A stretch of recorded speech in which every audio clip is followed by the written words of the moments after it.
معزز سامعین، السلام علیکم ورحمۃ اللہ وبرکاتہ۔ اللہ تعالی فرماتا ہے السابقون الأولون من المهاجرين والأنصار والذين اتبعوهم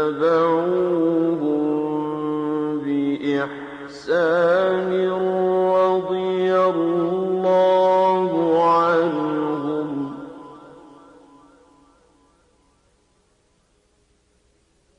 رضي الله عنهم ورضوا عنه وأعد لهم جنات تجري تحتها الأنهار خالدين فيها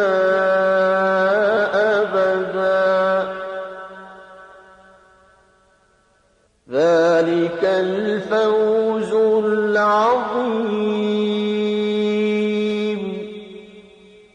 یعنی مہاجرین اور انصار میں سے جنہوں نے اسلام لانے میں سبقت اور اولیت کا شرف حاصل کیا، اور وہ لوگ جنہوں نے نیکوکاری میں ان کی اتباع کی، اللہ ان سے خوش اور وہ اللہ سے خوش ہیں۔ اللہ نے ان کے لیے ایسے باغ تیار کر رکھے ہیں جن کے نیچے نہریں بہہ رہی ہیں، وہ ان میں ہمیشہ رہیں گے، یہ بڑی کامیابی ہے۔ صحابہ کرام کی جماعت میں مہاجرین اور انصار افضل ہیں، پھر انصار پر مہاجرین کو فضیلت حاصل ہے، اور مہاجرین پر عشرہ مبشرہ کو فضیلت حاصل ہے۔ نبی اکرم صلی اللہ علیہ وسلم کا ارشاد ہے، ابو بکر جنت میں ہیں، عمر جنت میں ہیں، عثمان جنت میں ہیں، علی جنت میں ہیں، طلحہ جنت میں ہیں، زبیر جنت میں ہیں، عبد الرحمن بن عوف جنت میں ہیں، سعد بن ابی وقاص جنت میں ہیں، ابو عبیدہ بن جراح جنت میں ہیں، سعید بن زید جنت میں ہیں۔ اس حدیث کو ترمذی اور ابن ماجہ نے سیدنا عبد الرحمن بن عوف اور سیدنا سعید بن زید کے واسطے سے روایت کیا ہے۔ سعید بن زید رضی اللہ عنہ کے حالات سنیے۔ ماں باپ نے نام سعید رکھا، آپ کی کنیت ابو العاور تھی، آپ کے والد کا نام زید بن عمر تھا، والدہ کا نام فاطمہ بنت ناجا تھا۔ آپ سیدنا عمر فاروق رضی اللہ عنہ کے چچا زاد بھائی تھے۔ آپ اور سیدنا عمر فاروق کے دادا کا نام نفیل تھا۔ آپ سیدنا عمر کے بہنوئی بھی تھے اور سالے بھی۔ سیدنا عمر کی بہن سیدہ فاطمہ سعید بن زید کی بیوی تھی، جبکہ سعید بن زید کی بہن عاتقہ کی شادی پہلے عبداللہ بن ابی بکر سے ہوئی تھی۔ ان کی وفات کے بعد عاتقہ کا نکاح سیدنا عمر فاروق سے ہوا۔ آپ بھی اولین ایمان لانے والوں میں شامل ہیں۔ آپ کی زوجہ محترمہ فاطمہ بنت خطاب بھی آپ کے ساتھ ہی ایمان لا چکی تھی۔ سیدنا عمر کے اسلام لانے کا ذریعہ یہی فاطمہ بنت خطاب بنی تھی۔ سیدنا سعید بن زید عالم فاضل صحابی تھے، اسلام کے غازیان میں ان کا شمار ہوتا ہے۔ غزوہ بدر کے موقع پر قریش کے قافلے کی خبر لانے کے لیے نبی صلی اللہ علیہ وسلم نے آپ اور زبیر بن عوام کو بھیجا تھا۔ جب بدر کا مال غنیمت تقسیم ہوا تو اس میں سے ان دونوں کو بھی حصہ دیا گیا، گویا آپ دونوں کو غزوے میں شریک سمجھا گیا۔ سعید بن زید آپ کے ساتھ تمام غزوات میں شریک رہے، یرموک کی لڑائی میں بھی حصہ لیا، دمشق کی لڑائیوں میں شریک رہے۔ سیدنا امیر معاویہ کے دور خلافت میں مدینہ کے حاکم مروان بن حکم تھے۔ ایک بڑھیا نے مروان بن حکم سے آپ کی شکایت کی اور کہا سعید بن زید نے اس کی زمین غصب کر لی ہے۔ مروان بن حکم نے آپ کو طلب کیا تو آپ نے کہلا بھیجا، تم میرے بارے میں یہ خیال کرتے ہو کہ میں نے اس بڑھیا پر ظلم کیا ہے، جبکہ میں نے نبی صلی اللہ علیہ وسلم سے سنا ہے جو شخص ایک بالشت بھر زمین ظلم سے حاصل کرے گا اس کی گردن میں اس زمین کے اس حصے کے برابر 7 زمین تک توق ڈالا جائے گا۔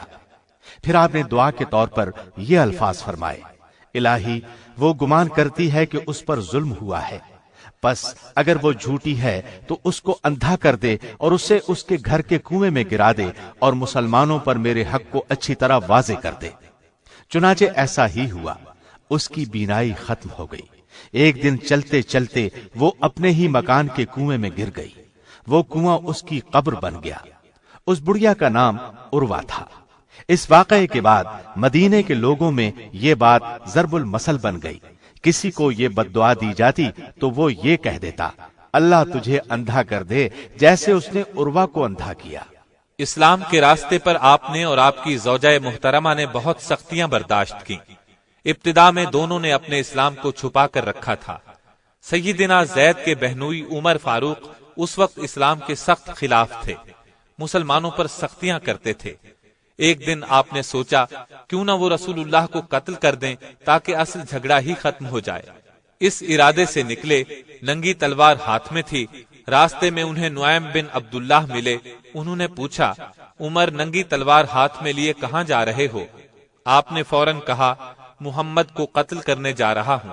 ये सुनकर नुआइम बिन अब्दुल्लाह ने कहा, अगर तुम मोहम्मद को कत्ल कर दोगे तो बनी हाशिम और बनु ज़ुहरा से कैसे बचोगे? ये सुनकर सैयदना उमर ने कहा, मेरा ख्याल है तू भी बेदीन हो चुका है, जिस दीन पर तू था उसको छोड़ चुका है। इस पर नुआइम बिन अब्दुल्लाह ने कहा, क्या मैं इससे भी ज्यादा अजीब बात न बताऊं? उमर ने फरमाया, और वो क्या है? नुआइम बिन अब्दुल्लाह ने फरमाया, तुम्हारी बहन और बहनोई दोनों बेदीन हो चुके हैं। मेरा मतलब है वो दोनों मुसलमान हो गए हैं। तुम जिस दीन पर हो उस दीन को वो छोड़ चुके हैं। ये सुनकर सैयदना उमर गुस्से में भर गए और बोले, तब फिर पहले उनका काम तमाम करूंगा। अब वो तलवार हाथ में लिए अपने बहनोई सईद बिन जैद के घर की तरफ चले। चेहरा मारे गुस्से के सुर्ख था।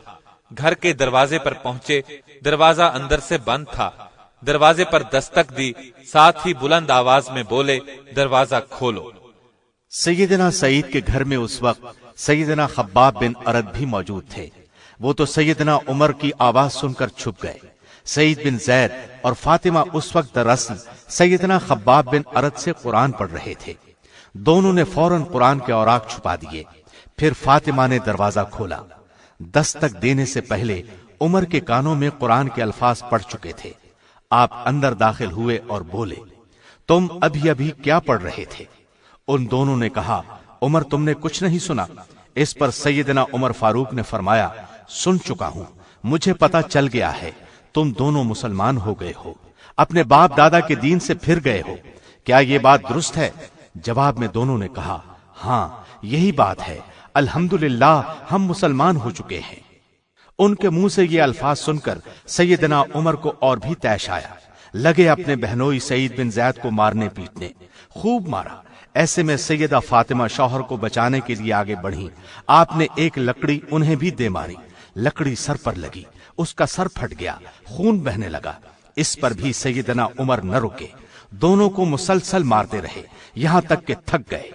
उस वक्त उन दोनों ने एक जुबान होकर कहा, हम अल्लाह और उसके रसूल पर ईमान लाए हैं, अब तुमसे जो होता है कर लो, इस्लाम तो अब हमारे दिलों से निकल नहीं सकता।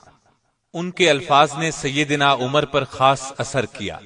दूसरे बहन के बहते खून को देखकर उन्हें शर्म महसूस हुई।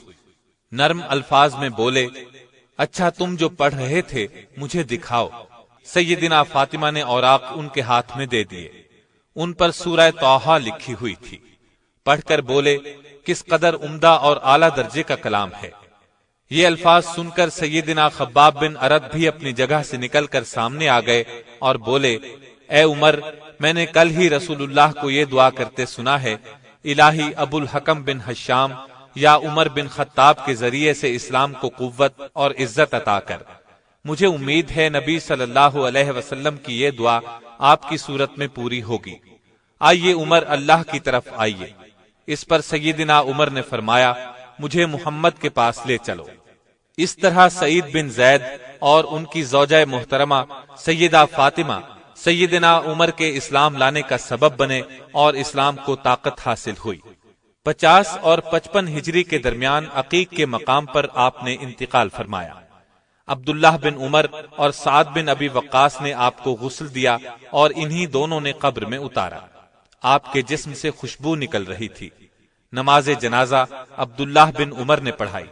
आप लोगों को रसूलुल्लाह की ये हदीस सुनाया करते थे, جو شخص اپنا مال بچاتا ہوا مارا جائے وہ شہید ہے، جو شخص خود کو بچاتا ہوا مارا جائے وہ شہید ہے، جو آدمی اپنے دین کو بچاتا ہوا مارا جائے وہ شہید ہے، اور جو اپنے اہل کو بچاتا ہوا مارا جائے وہ بھی شہید ہے۔ اللہ تعالیٰ کی آپ پر ہزارہا رحمتیں ہوں۔